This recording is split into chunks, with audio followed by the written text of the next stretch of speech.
Hey everyone, welcome to Balls and All, your sports and leisure show. And tonight we're coming to you from the upper reaches of the Swan River, right up here in Bassendean, where obviously the early settlers originally came through. And on tonight's show, we've got a big show for you, going from the air to the water, going all over the place. Got mozzies all over the place too. And with me tonight is Wayne Simmons. Hey, Wayne. Hey, how you doing, Moose? Good, mate. Good afternoon, good evening, and hasta la vista or whatever, everybody. Hope you're having a good day. We had some fun last week, as you saw, and we're going to have some more fun if these mosquitoes don't kill us. That's right. Now, Wayne, what kind of story you got for us tonight? We also did some sailing, so all you sailors put on your caps. It should be good. We were at the regatta. The Red Witch Regatta, and that was an excellent event, and we hope you like the story. Yeah, that'll be great. Now, with me also is James. Hey, James. How you going, Moose? Hello to everyone out there watching the show. There's a couple of great stories on tonight. One Zane did recently. He went down and did the under-18s state baseball, I believe. Yeah. And that's quite good. And also later on I got a story on a bit of dogs, the way they train them and all that kind of stuff. So that's pretty cool. Yeah. Now, as we always say, we'll get the balls and all rolling. And we're going to just get it all happening. And now, James, what's your story? You mentioned about the dogs. Yeah, my story. We went down to Ashfield last week and spoke to a couple of people down there about obedience training, and they're going pretty well with the competition. So let's have a look.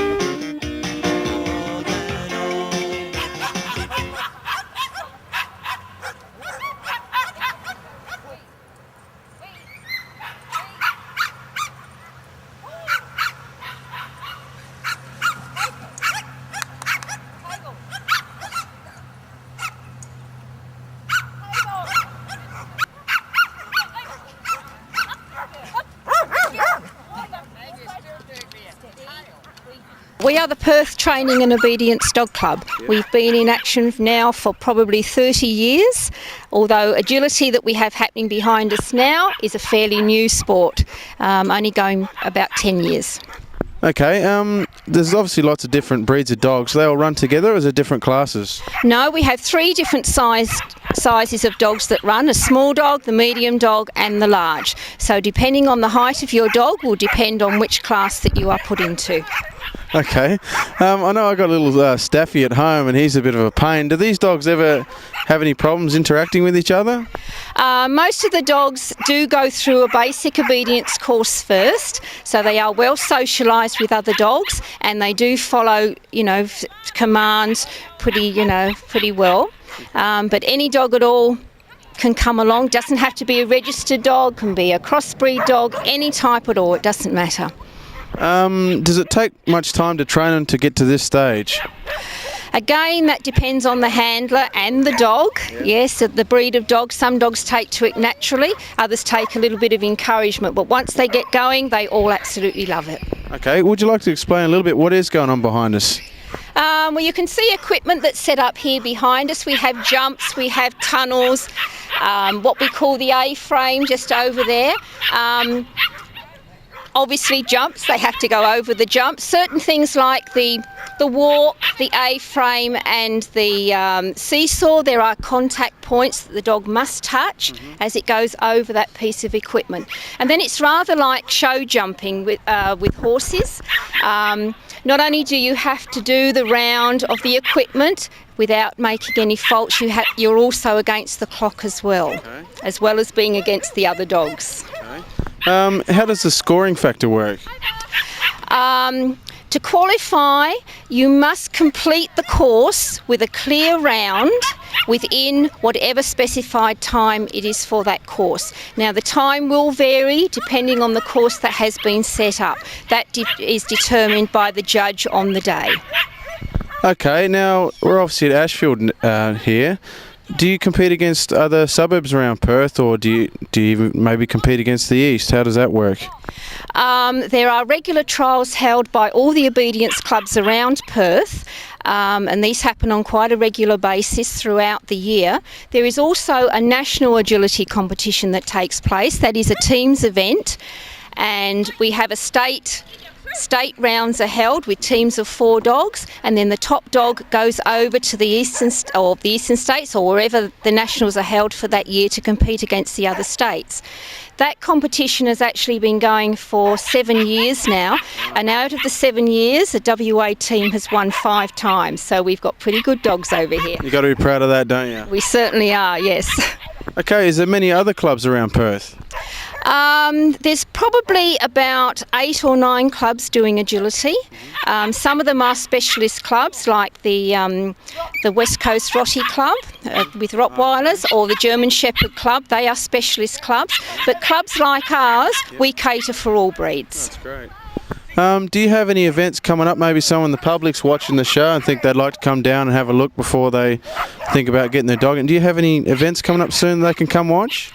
Perth Training and Obedience Dog Club will be holding their first agility trial of the year in April here at Ashfield Reserve. Okay. And obviously we'll let you know through Balls and All when it gets a bit closer. If anyone does want to get involved, is there a number they can call? Yes, they can call me anytime, and I'm on 9298 8754. Okay, thank you very much for your time, Jan. All the best of luck. Thank you.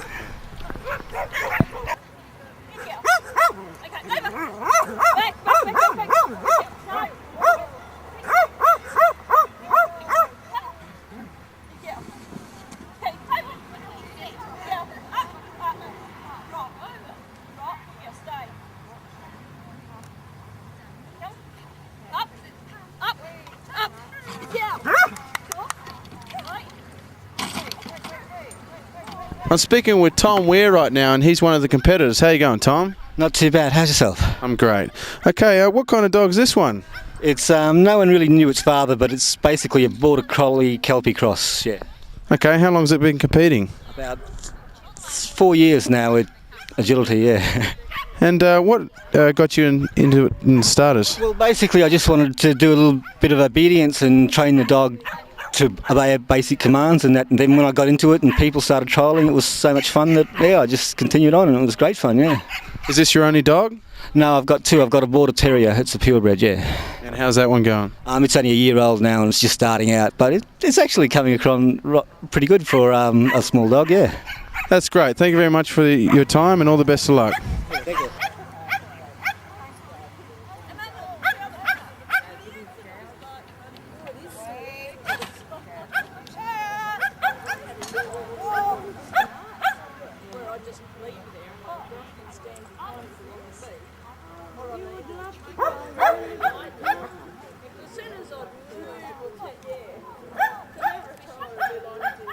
Yeah, thanks a lot to Jan and all the gang down there. They're there every Friday night.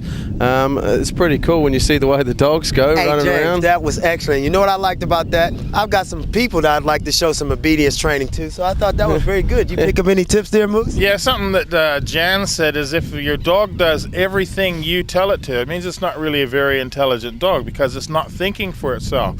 So I just want to say we must have one of the smartest dogs in Perth because it doesn't do nothing we tell it to. No.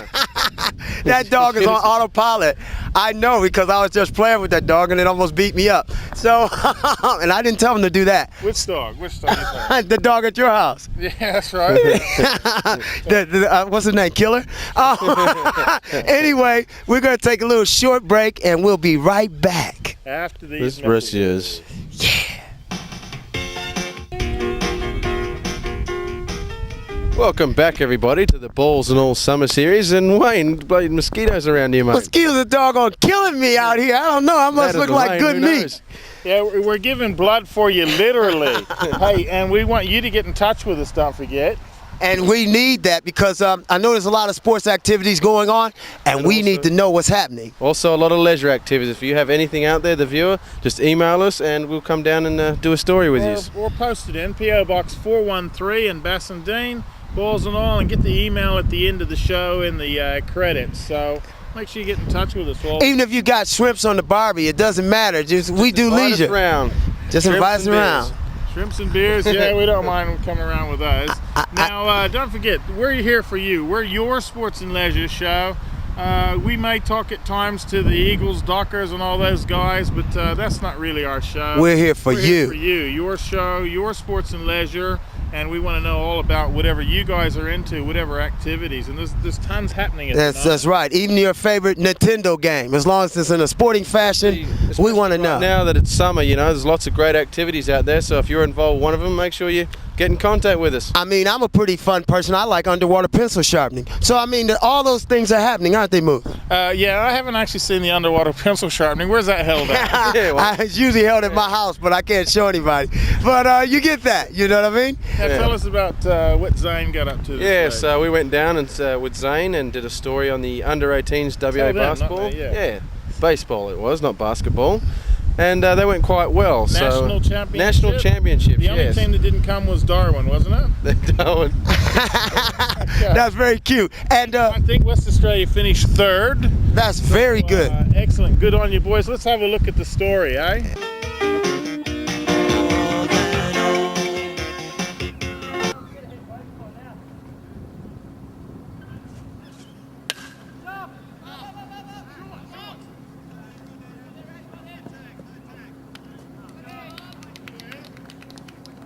I work for the Federation on a part-time basis. I'm secretary of the committee that actually sets up the rules for these tournaments. But the way the tournament goes, we're in our last week. It's called the championship round, and Victoria is currently leading the championship, and they're playing New South Wales next, and that'll decide the championship. And we'll have our closing ceremony today when it'll be a sea of colour with all their teams out there with their respective uniforms. How's our WA team doing? WA are in the top 4. They should finish around 3rd position. Which is a good result for WA. We don't have the numbers that the others have, but we've had some great performances, and that's what sort of got us up there in the top 3. Okay, so we've got people in the team that can pick us up and pull us up there with the giants, so to speak. Sure.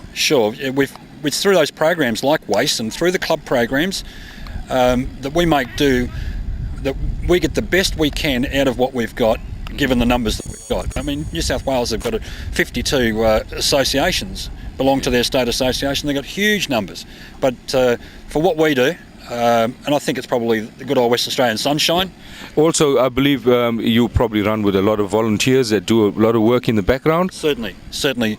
No sport can survive without volunteers, and this particular club here, West Stirling Baseball Club, have provided a tremendous effort to get this championship off the ground, to keep it running. We've had people actually staying here in a caravan overnight to make sure the ground is secured, and to be up early to get the grounds ready. They've had wonderful support from their local authority, the City of Stirling, who've mowed this facility to enable it to be in top class condition, and it's such a good facility for baseball that they're now playing this afternoon the first games of the rounds for the International Baseball League of Australia, IBLA, where the Western Healers will be involved against teams from South Australia, South Australian Bite and the Victorian Aces. And these are the things that these young men that we've just spoken to can aspire to and play in that much higher league in a semi-professional basis.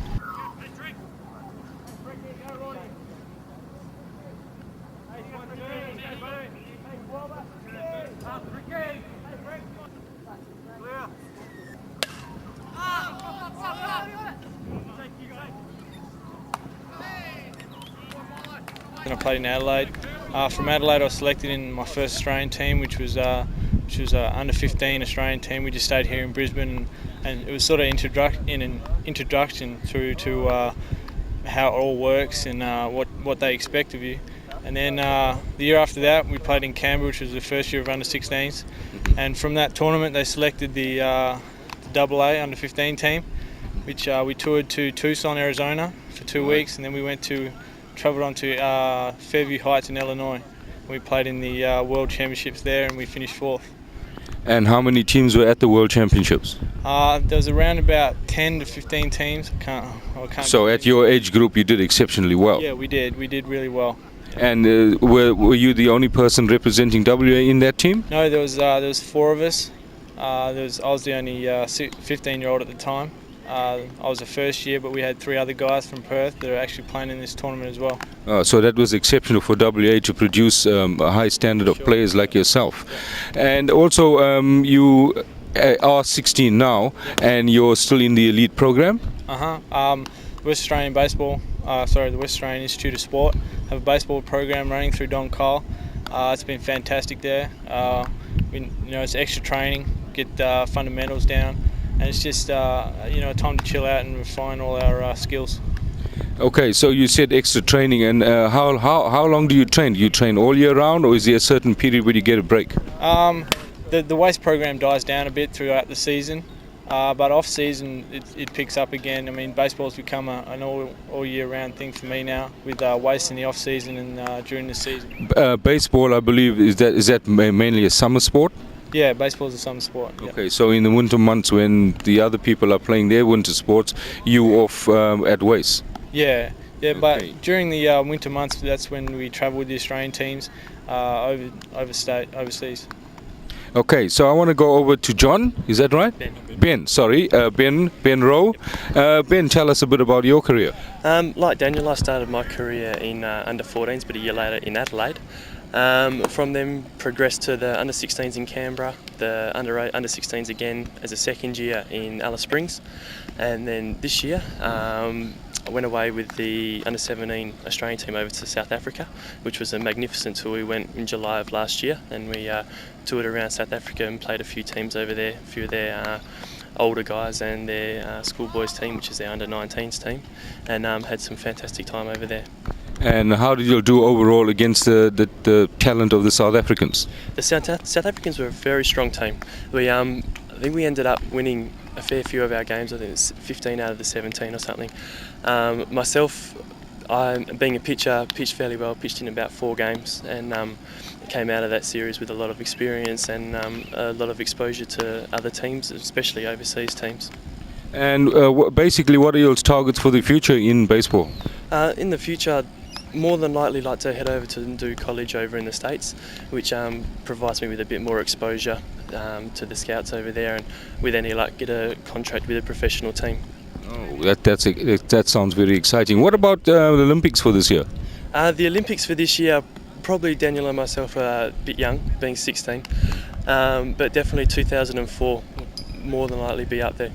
So you'll be just about mature enough, strong enough, and challenging those guys for a position in the spot in the team.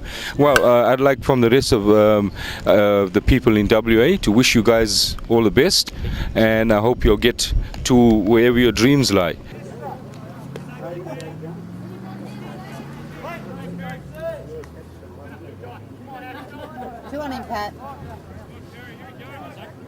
Baseball in WA is coordinated through a body called Baseball WA. That is the state association, and they're located at Sports House down at the Superdome in Mount Claremont there.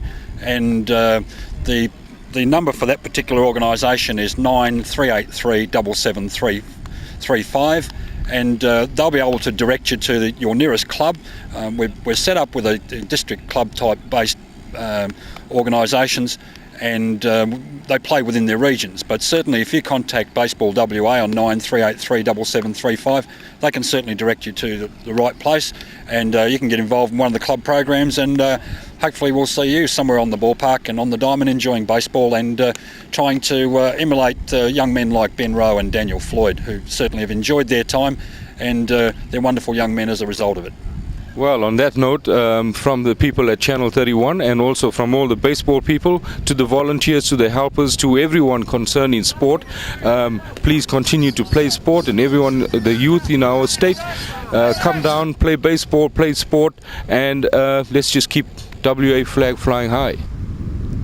Yeah, thanks Zane, and that was great, and I really love seeing the Australian flag there. Australians, all let us rejoice, cause... Don't forget in a couple of days it is Australia Day, so be careful when you're out there on the road and all that with the crowd and all that. And those kegs of beer, be very careful out there. Especially when they fall off the back of trucks. You know, good. Have you seen one fall off the back of truck? I don't know, but if you have enough beer, you can actually see Elvis. I've done it a couple of times. Congratulations to all the boys. I think the only state that didn't come was Darwin because of traveling or whatever. But good effort on behalf of all the young guys out there. And don't forget, if you'd like to get involved with the baseball, give those numbers a call and go out and have a go, guys. So and girls. I mean, everybody should have a crack at bat. And what we're going to do now is take you to a break. Sure, and we're going to be right back after these messages. Huh.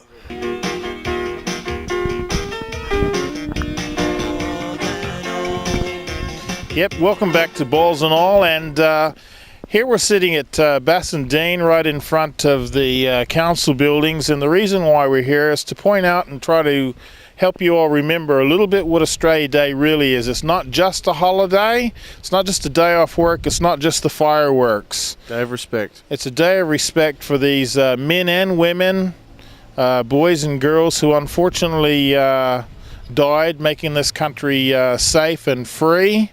And Wayne, what's Australia Day now? Obviously, come from another country originally, Right. but proud Australians, as we both are. Right. What does Australia Day mean to you? Well, I guess it means to me a bit of sacrifice. I think that what they did during the World War I was just magnificent, and some of the things that they had to face, the trials and tribulations that they had to go through, definitely deserves everybody's respect, because if it wasn't for them, we probably wouldn't be here in the same country. This might be another part of Germany, so it just depends.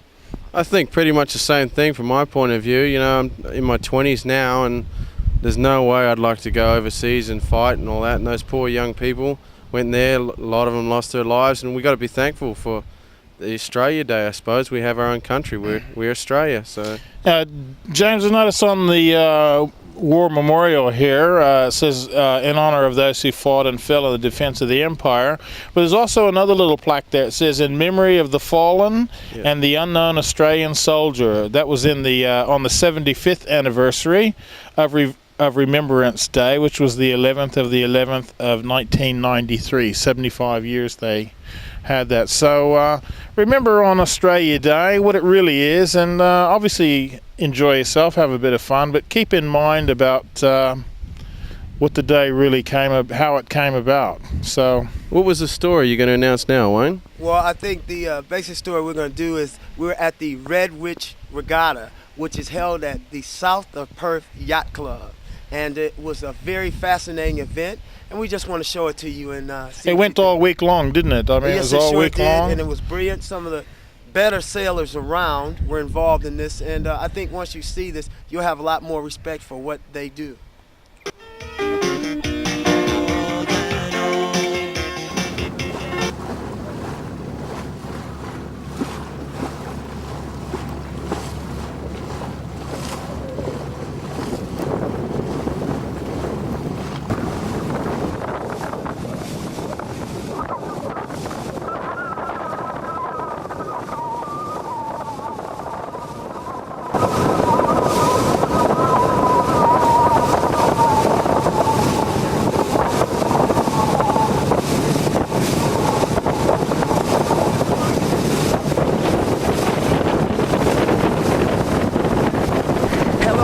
Simmons for Balls and All, and we're here down at South Perth, and we're going to be talking about the Red Witch Regatta, which is soon to be held here. And I'm here talking with Les Swinton. How you doing, Les? Good, thanks. Could you tell us a little bit more about this regatta that's coming up? Yeah, well, the Red Witch Regatta is a state championship. They have them once a year, usually in early January. They basically do one in a country area if possible, and they have one in the metropolitan area. This is about the second or third time that we've hosted the event in the last 10 years, and we hope to have between 15 and 25 boats sailing.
What type of distances are we talking about? Could you explain the course a bit? Well, basically the course should be between 5 and 6 nautical miles, depending on the breeze. They have a pre-race organiser who will decide on the day on which the length of the course is. Obviously, if it's got light breezes, he'll shorten the course up, and if it's reasonable breezes, he'll make them as long as he possibly can. The courses will be an Olympic course, which is basically a triangle, sausage and triangle, and finishing to a windward finish. Oh, okay. Then now, how long have you been involved in this sport? Yachting in general, about 18 years. Wow, so you've been around, so you've seen a couple of sausage courses yourself.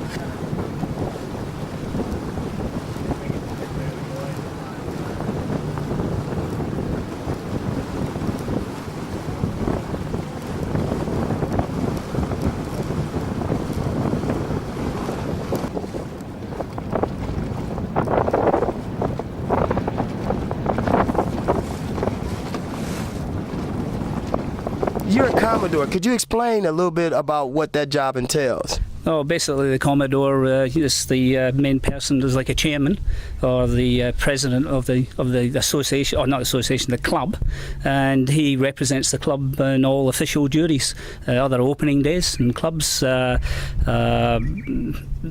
and stuff like that, and also sits in charge of the management committee of the yacht club. Yeah, well, I mean, we're happy to do a lot of stuff with balls, so I can understand that a bit. So that's pretty good. I mean, being the show balls and all. Now, most Commodores don't have any.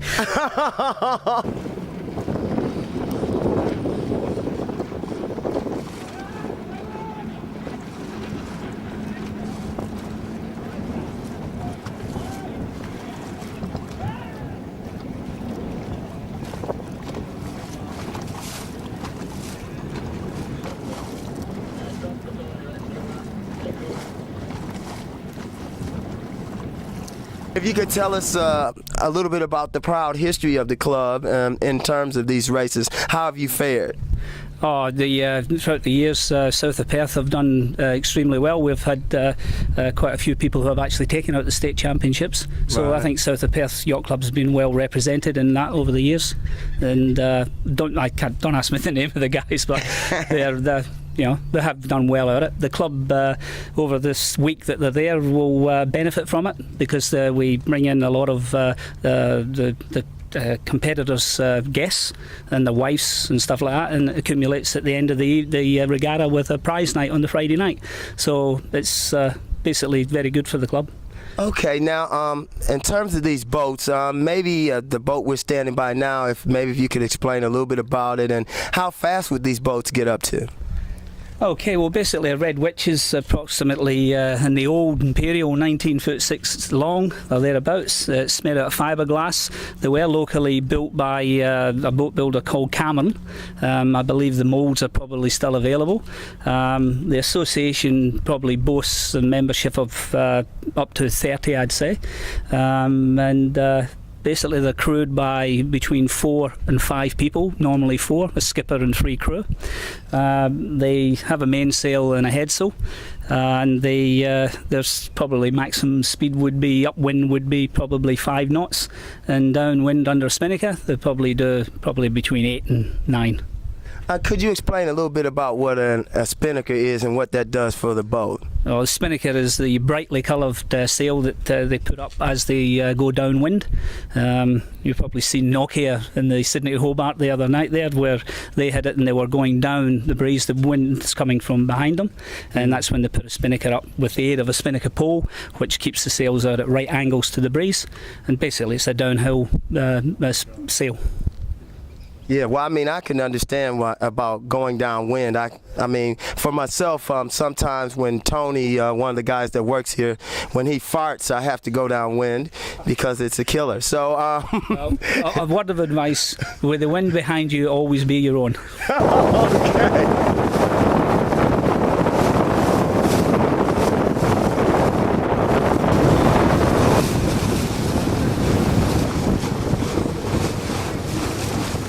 Okay, a tremendous event like this. Now, when does this actually take place? The event actually starts on the 2nd of January and it runs through until the 7th.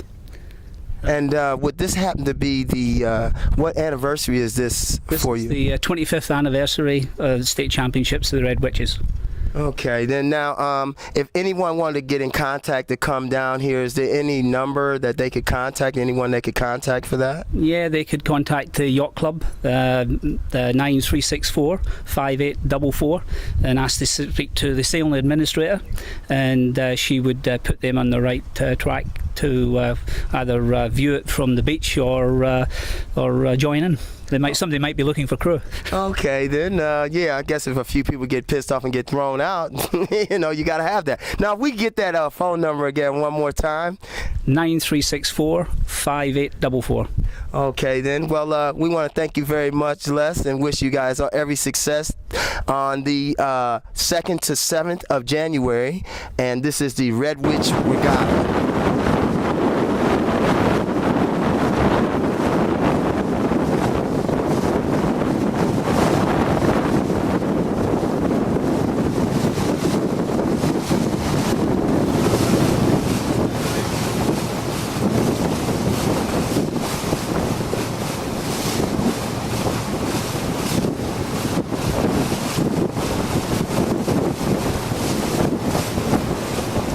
Yeah, some great scenes out on the Swan River. What a beautiful city we live in. Now, Wayne, you have the actual top 3 people who won the race there? I certainly do. Now, for the 3rd place winner was Tim Clocker. Great job, Tim.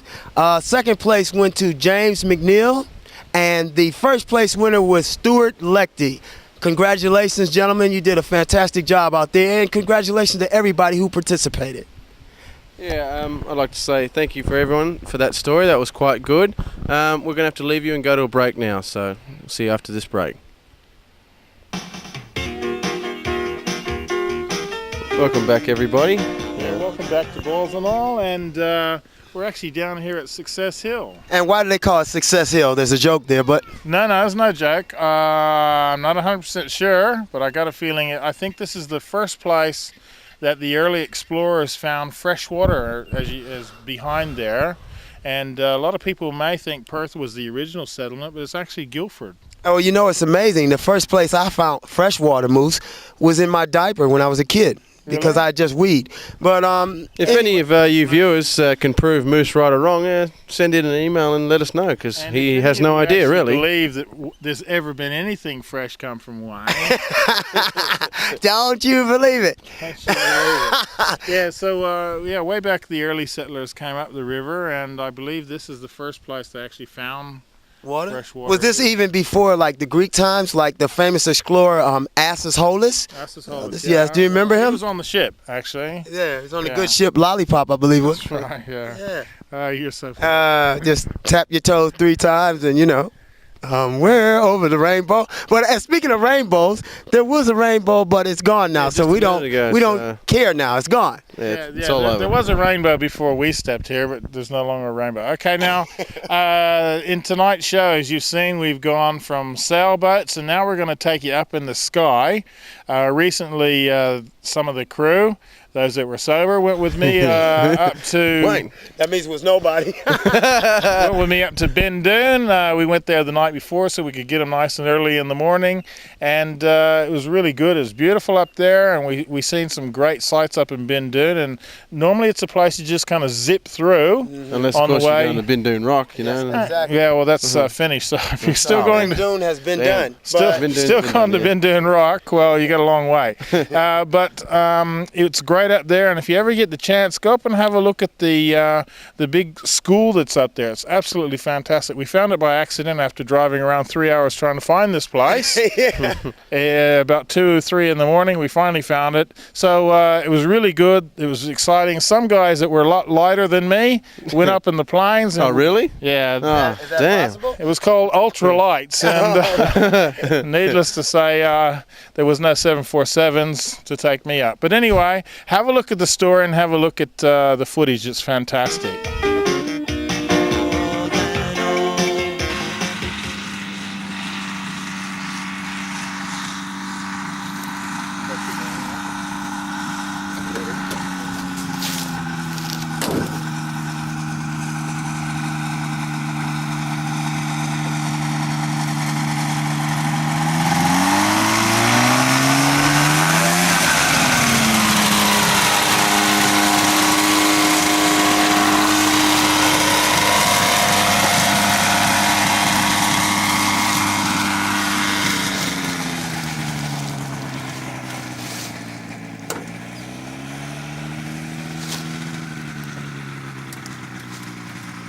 We're up at Bassendean, as I said.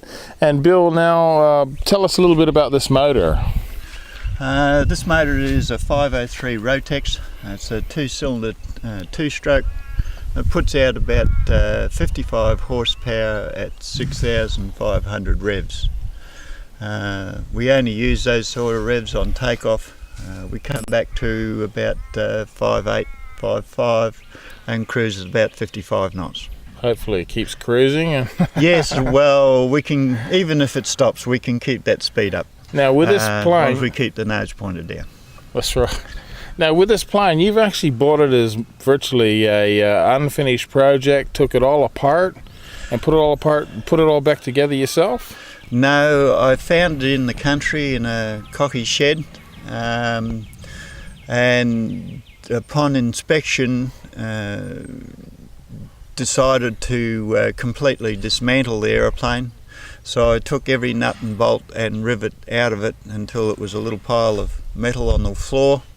I then re-anodised it, reinforced it where I thought it was necessary, reassembled it, had it inspected by a lamie, and then test flew it. So let me ask the real hard question. Something like this, what kind of money would something like this be worth now, as it sits now? This aeroplane's worth about $7,500 as it is now, yes. So if someone wanted to buy this, say this one here, they'd be looking about $7,500. They'd be looking, yes, yeah. I could let this one go for about $7,500, though I don't wish to at this particular time. But I do have another one that I'm about to refurbish as well, and that one will be for sale, and you can have that one for about $5,500 with a hanger. That's fantastic, really. Well, that's cheap flying. You can fly them for about $20 an hour, operating costs. And if anybody's done any flying, you know you can't do much. All right, Bill, now tell us a little bit about what's going on here. What's all the instruments and everything we've got here? This is a very simple aeroplane, a very simple dash. It flies like any conventional aeroplane. But we have here is a rev counter, tells us how many revs the motor's doing. We have the airspeed, which is our most important one. This is the altimeter to tell us how high. See, I would have thought the altimeter would have been the most important to me. Make sure. No, well, you can see. Yeah, of course. The in fact, you should train yourself to ignore that, so that you can judge things without having to rely on what that says. And of course, the compass. The compass is for only if you're going from point A point B, which doesn't happen very often. Then we have the exhaust temperature. That's very important because it tells us whether the engine's going to seize or not, and the cylinder head temperature. Yeah, of course. Being a two-stroke motor, we don't have oil pressure. We mix the oil with the fuel. And we only have a single ignition system. Okay, now so you got your joystick there between your legs. Now that's your control, and you've got your feet on some things. What's all that? All right, I've got my feet on the rudder pedals, and that twirls the rudder if it's down the rear end of the plane. Yeah. That turns the aeroplane. So that's your left and right. This axis. This one is your roll, that rolls the aeroplane. You want to roll over that way, you push the stick over that way. You want to roll that way, you roll that way.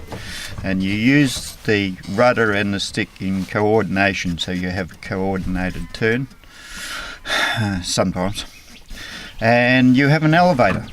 Forward. And that puts the nose down or picks the nose up. Excellent. And over there, the other little... That's my throttle. That's the go bit.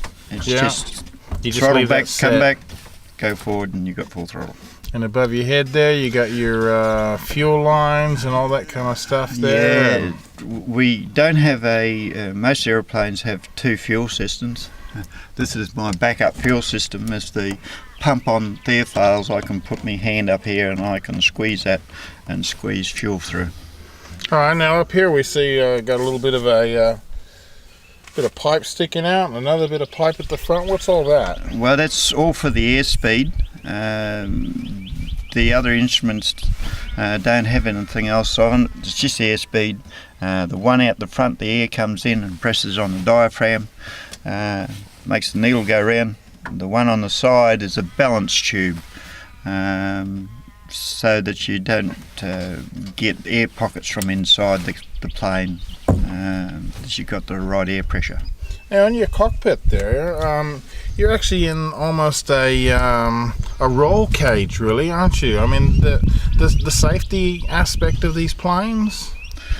Yes, I choose this particular type of ultralight purely on its safety factor, that I think that I'm quite capable of making mistakes.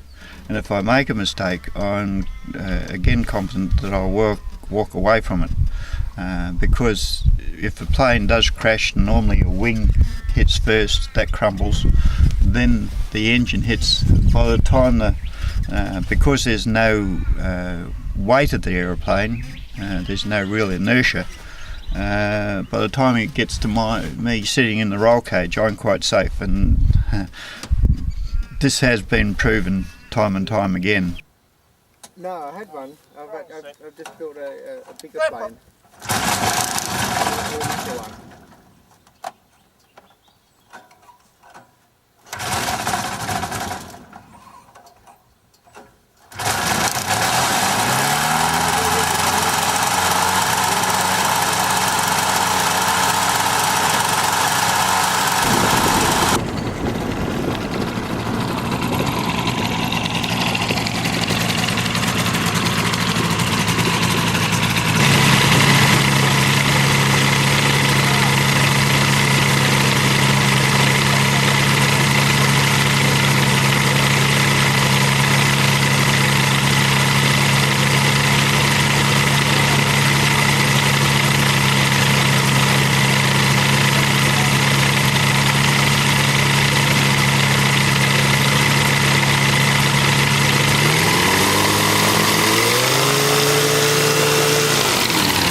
Welcome back to Balls and All, and thanks a lot to all the guys up there. Bill, thanks a lot for looking after us while we were up there. I think the cameraman said he just wanted to break. Do you know any good ninjas we can send his way? They'll break your Van Damme and the boys.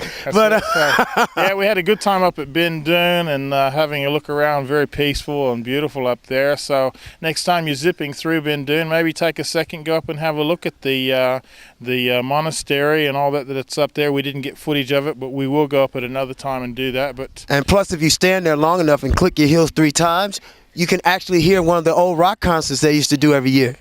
But they don't do them anymore. I don't think so. So anyway, sorry. I don't think so, sorry. Tim. Yeah. Depends on what you're and the drinking. gyrocopter, I've never seen one of those before, but that was really something to see. The way it works is it's kind of like a kite. The way it does, it's got the propulsion from behind, and when they get going, it kind of gyrates, huh? It gyrates, yeah. Okay. And then you go up in the air. So, yeah, that was really good up at Ben Dune.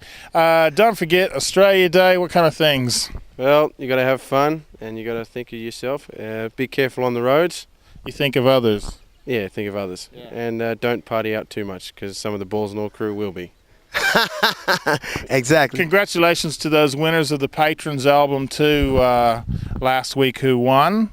And don't forget, it's a great album. It's all done for charity. The money goes all to the kids with cancer. Yeah. Exactly. Like we said on last week's show, every CD sold, it's 100% goes to the kids with cancer. So if you didn't win one, go out and buy one. It's a good album too. I got one myself. Yeah, Patrons album.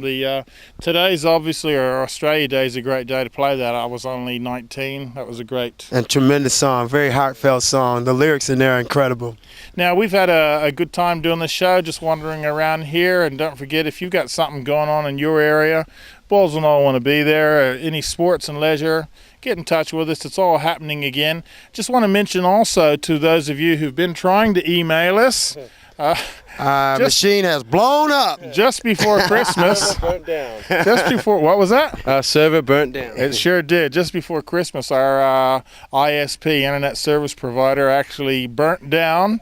So only in the last couple of days, it's all been up and going. It's taken a couple of weeks. So the Millennium Bug did strike at your house. Is that correct? I think it was the firebug. But anyway, yeah, get your emails and that back coming back to us, balls and all at wanet.com.au, and don't forget to get onto our webpage. It's also got the link there. And if you've got any, you don't even have to have web feet to get on the web page. You just kind of like the draw. Now we've got a couple kids who were playing down here at Success Hill. Would you guys like to come in? We'll just have a. And they look very successful when they were out there playing. They're going to draw the prize here for the NASCAR competition. Now, you've got to get your entry in by this Friday, the 28th, too, by the way. That's the last draw because for us filming and whatever. So it's got to be in by this Friday. Don't forget, the question is, on what day do you get your tickets, which is? It's going to be on the 11th and 12th is the event. But the 12th is when you're going to get the ticket for. And what else is happening around this? Oh, we also have the Gridiron Finals, which will be on the 12th. But the semifinals to the Gridiron will be held on the 5th of February. So come down. It'll be at Bassendean Oval. And it will be a very great encounter. So we don't know who's playing. And yet. Congratulations. Yeah, I think it's going to be the Giants, Saints, Vipers, and Jets. They're the 4 teams that'll be all vying for the and hello to the Broncos. Hello to the Broncos. And the Steelers and the Raiders and all that. So listen, what's your name? Alexander. Alexander, how are you? Good. You look taller today. Kaylin. Kaylin. And do you guys want to draw the prize out for us? Just reach in there and just move them around. Just one prize. We'll take Kaylin's. Okay, we'll drop that one in there. Kaylin, can you read that? Okay. HS Power 13. No, don't read the address. HS Power, and they're in Beckenham. And they gave the right answer there, Roscoe McGlashan, which was the old question. And thank you, kids, for doing that. So, you want to say hello to anyone at school? No. Nobody. What about you? Nobody. Say hi to Mum and Dad. Hi. Look at the camera and say hi to Mum and Dad.